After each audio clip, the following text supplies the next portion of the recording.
Hopefully that's working. So, good afternoon and welcome back to Go Create Craft. So, this is a bit of a welcome to 2025. So, there's going to be some bits that are about the year ahead, but I also want to do a little bit of a project with you. So, in terms of the project, just while everybody's coming into the room, we're going to be creating a topper folio, and you need a piece of A3 card and a 12 by 24 mat. Now I have popped the downloads for today's class into the main Scan and Cut and Silhouette group. So if you go in there, you'll find the SVGs, and there are two different ones. So you have one with solid score lines, one with dash score lines, and I was going to talk a little bit about score lines today. So another thing to note is they were designed in A3 landscape. So if you have the tiling feature, that's going to be useful, and that comes with the vinyl auto blade. So a few little extras that you kind of need. Hello. So given Ian's just said hello, he's actually here. So don't be afraid to ask questions, and I will do my best to answer as we go. So let's dive on in. I'm going to go to Canvas. So this is pretty much your standard view for your desktop version. If you're working in the online, you're going to have a few things that change.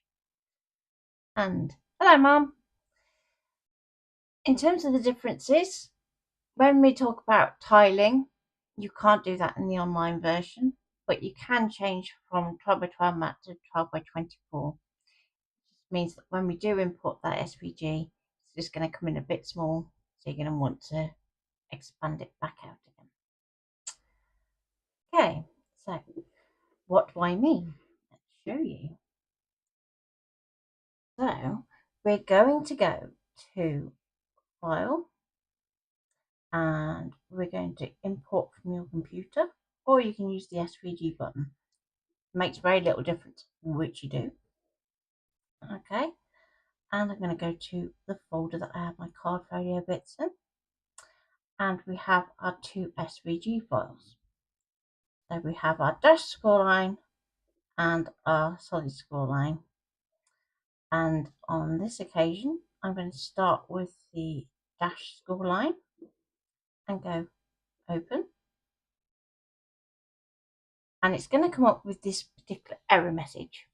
So the imported SVG was resized automatically to fit within the red dash line on the artboard. And what that basically means is it's been shrunk down to fit within the active area of the cutter. And hello, Sarah. So instead, what we want to do is kind of stop that process. If I go OK for now, what we can do is we can go into artboard, and if we were to go to 12 by 24, it's going to automatically put it in that portrait format, so we're not going to be any better off. But instead, what we want to do is custom size for tiling, and then we're going to be given this much larger mat. So I tend to size my custom size up to as large as it can go, so we've got the maximum amount of room to move around. Hi, Deb. So let's take that one back out now, and we're going to go back to the same import, so I'm not changing anything, and I'm going to go to dashed, open, and there we go. So it should come in bigger, its original size. So that's your first point.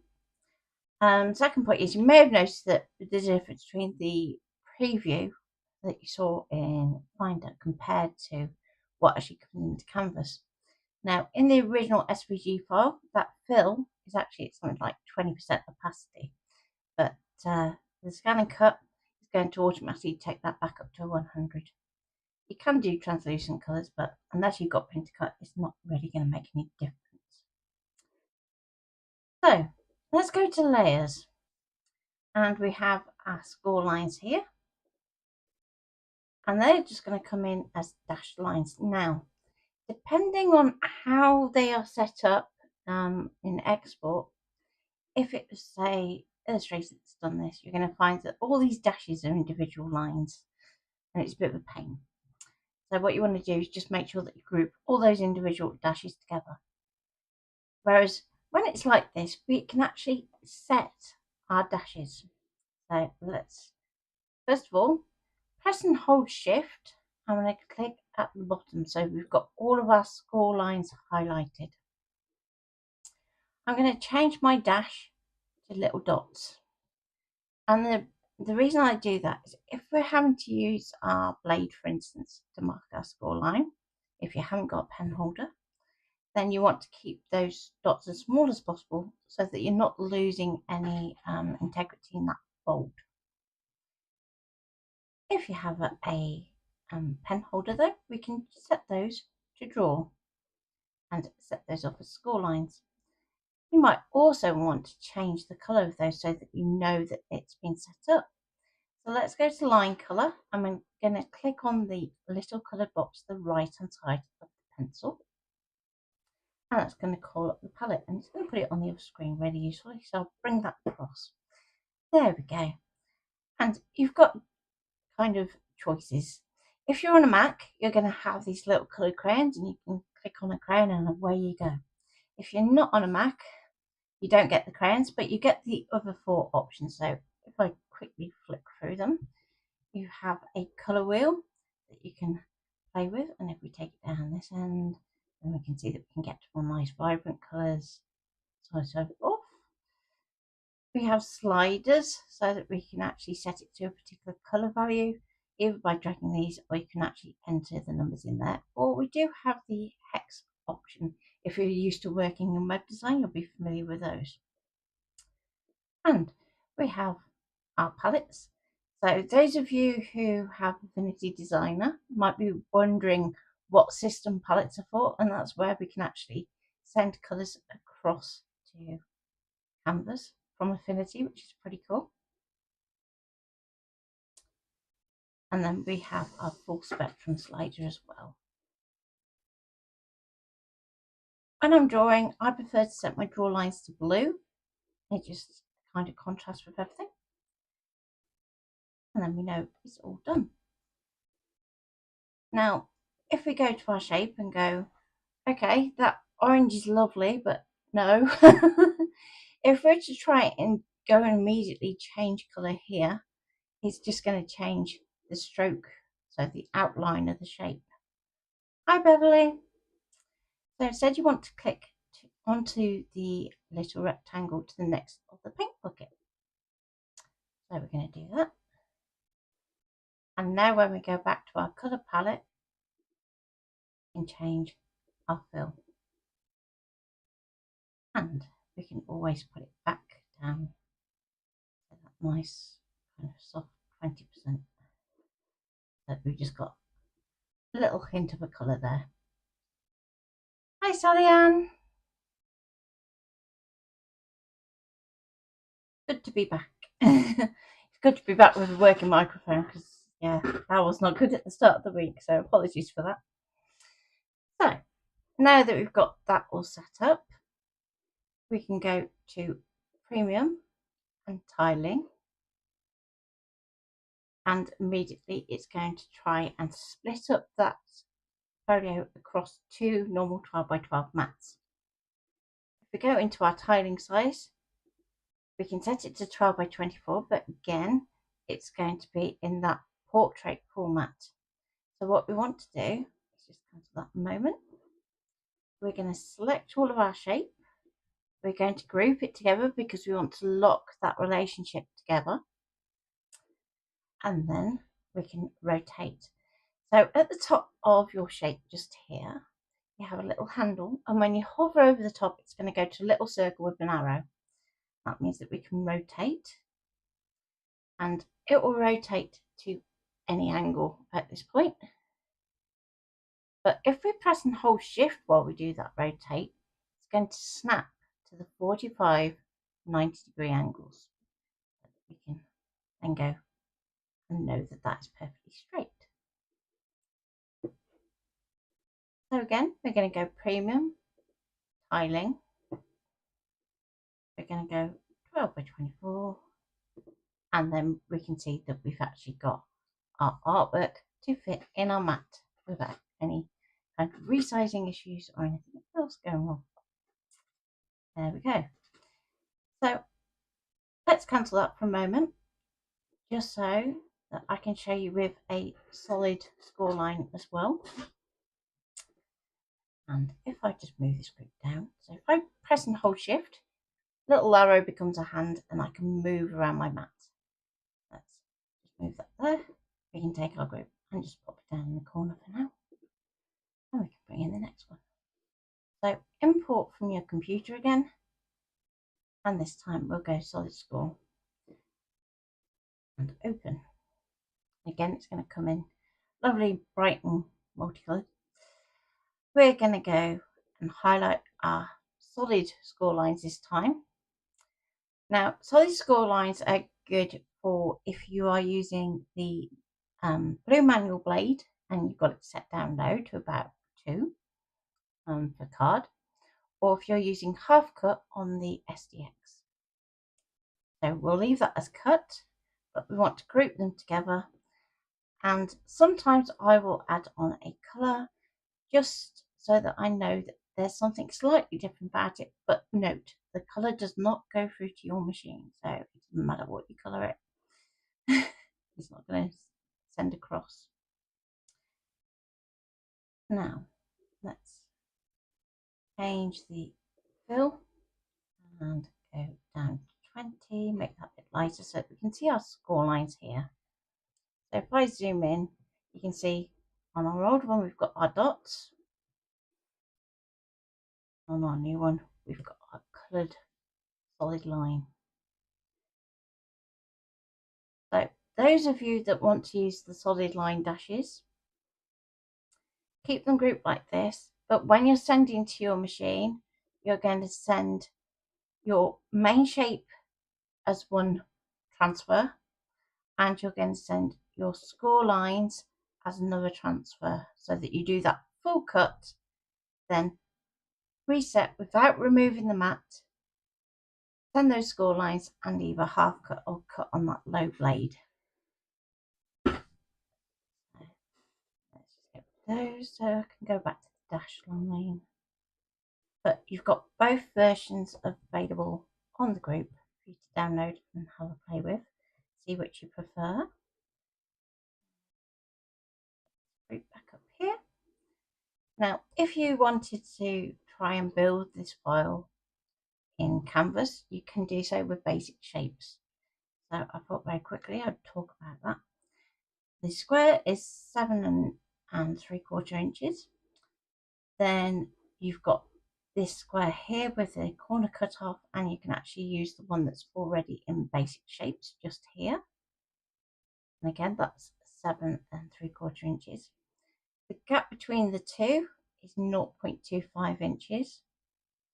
Then you've got another gap here of 0.35 inches, and then you can just kind of leave that tab however far you want it.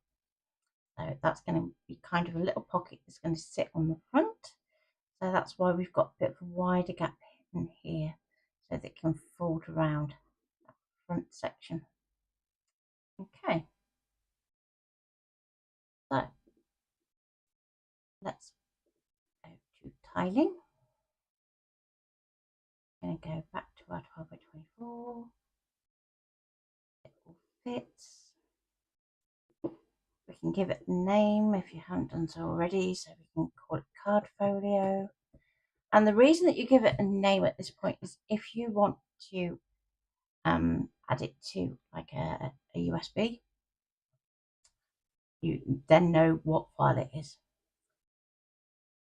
And because we've fitted it all on one mat, we don't have to worry about the overlap, and we're not doing it from vinyl, so you don't need to worry about a weeding box. We can then go to export, and again we can pop it into that same folder. Go choose, it saves into there. Okay, so at this point you can either use the USB or we can bring it back into Canvas Workspace. So I'm going to go new. Don't want to save the changes. Go to the artboard, and we're going to go to our 12x20 mat.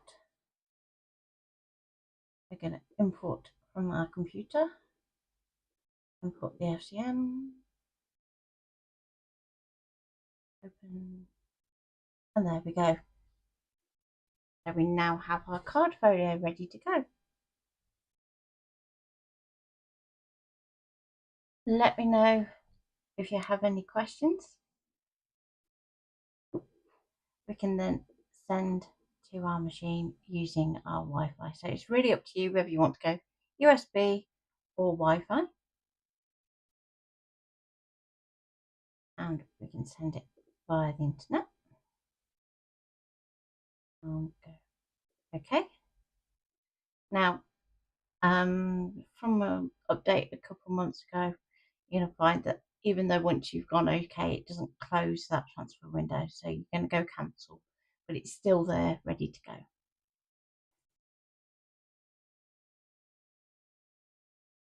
Wake up the scanner cut.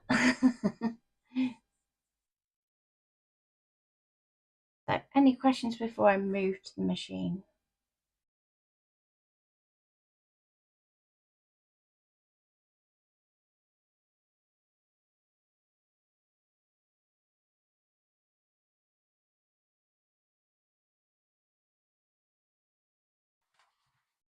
Okay. Always a big mat, this one. Let's go. So big I can't even fit it on the screen. 12x24 mat. I apologise. Noisy. And we're going to line it up to the top left corner. And you want to get it as straight as possible. And press that down.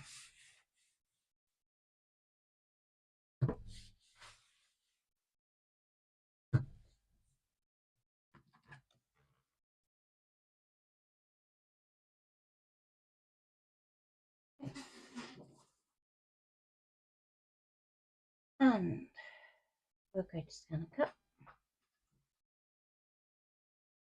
We're going to go retrieve data from the cloud.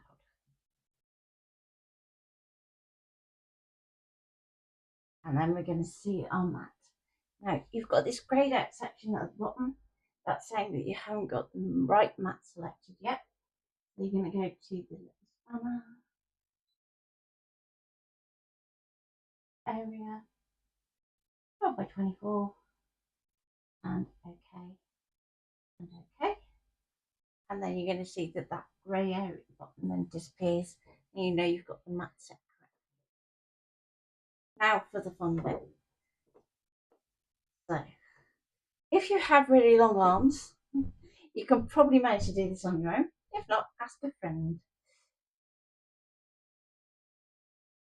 Or in my case,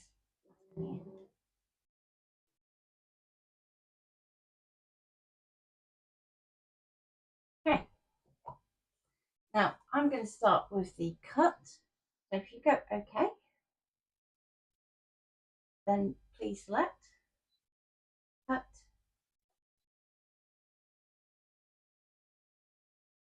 start.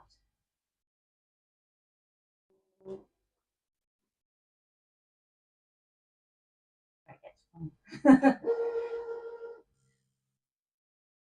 That one curves and that.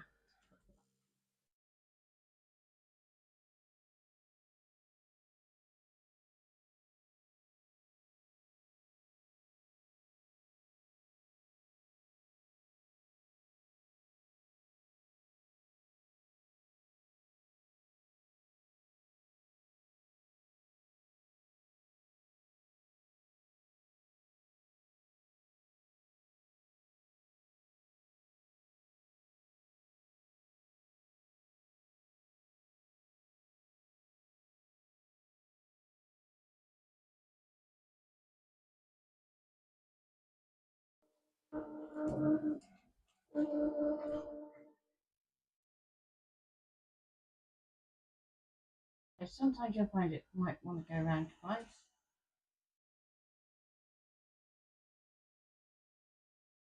Particularly if it's thicker card.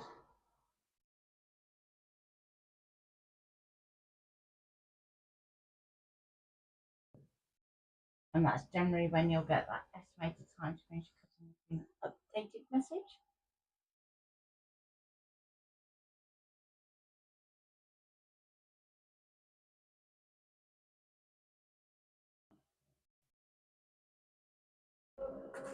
Okay. So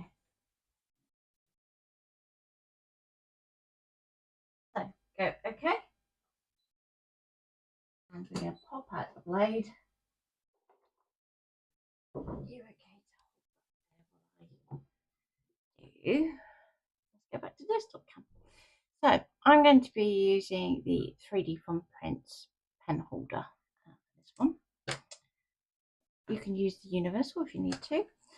And comes in two parts. So you have the guide, which is where you're going to line your pencil up to, and the actual main holder itself. You want to attach that guide on, it just pops on and off as you need to. You want to unscrew it so that it's just attached at the end. Then make sure that your pencil, if you're using pencil, is extended. I'm just going to pop that in there so that it touches the little circle dot at the end. And then we just tighten up that screw thread.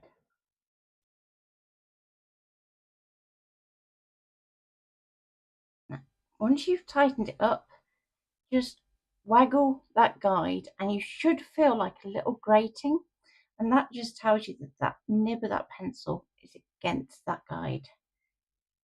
If you don't quite feel it, just unscrew it slightly, put a little bit of pressure and retighten and try again. There's two lines on the back, and that's going to go to the back of your carriage. So that's the front of your machine and that's the back of the carriage. And you want to pop that into your machine and lower the lever. And there we go. And if you want to go to draw,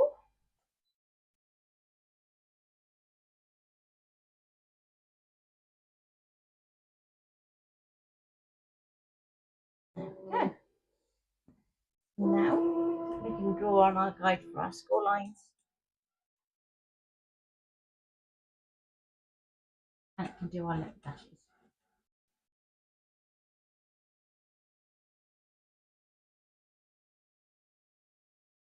I think it's time for a recalibration for the machine now. Yeah, because the Mac went so far. And for the new Mac too. Yeah. New Mac is on their way.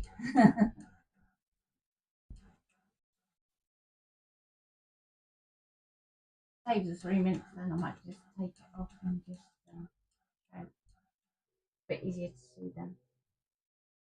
So if I pause that, if at any time you want to stop the machine, you can hit that pause button and it will stop straight away. If you press start, it will go back up to the top of the mat, then go back through that process of, right, okay, I'm going to restart where I left off and kind of retrace its steps. If you go quit drawing, that's going to exit out altogether. So just because my mat's shifted slightly, I'm going to go quit drawing. And it's going to say, make sure that your hands are away because obviously you have that movement of that carriage. There we go. Okay, and move away your hands.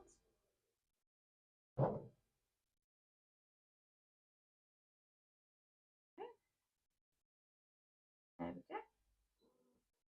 Load them up, and there we go. So that back on Zoom, and let's see if I can get that up to, come on.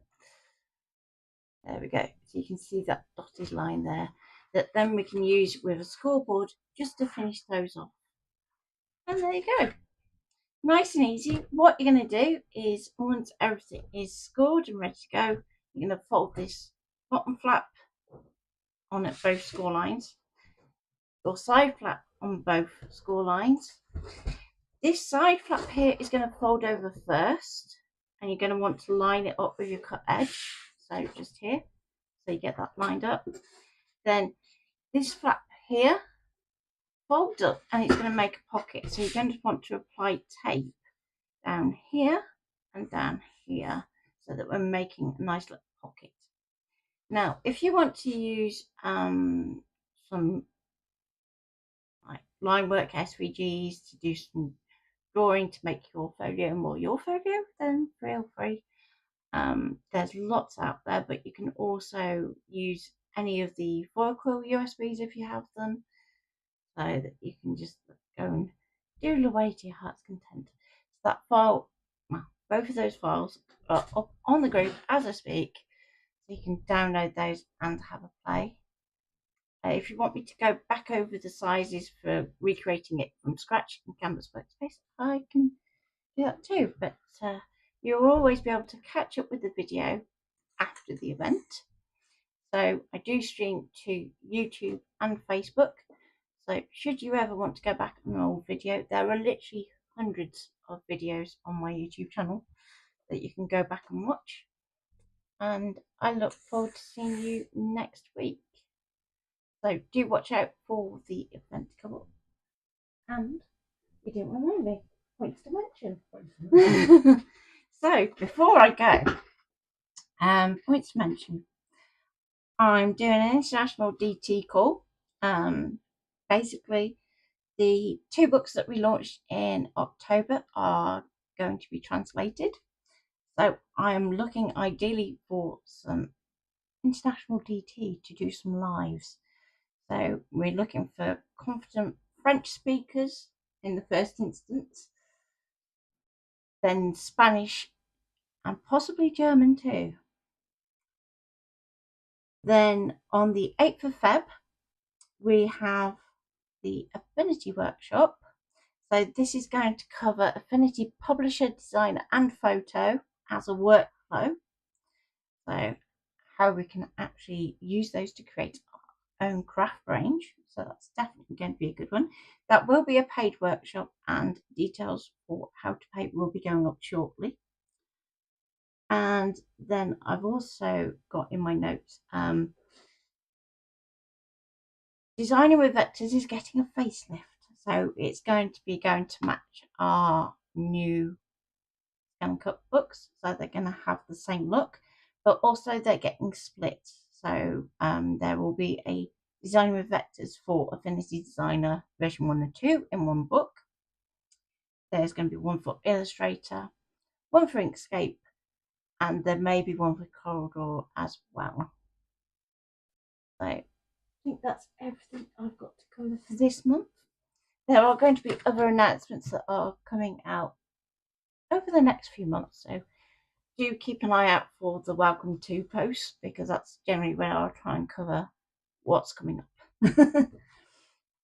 So I hope you've enjoyed that bit of a whistle-stop tour on working on oversized projects in Canvas and how you can do it. And I think that's it tonight, isn't it? So take care for now, have a great weekend, and we will see you next week. Bye for now.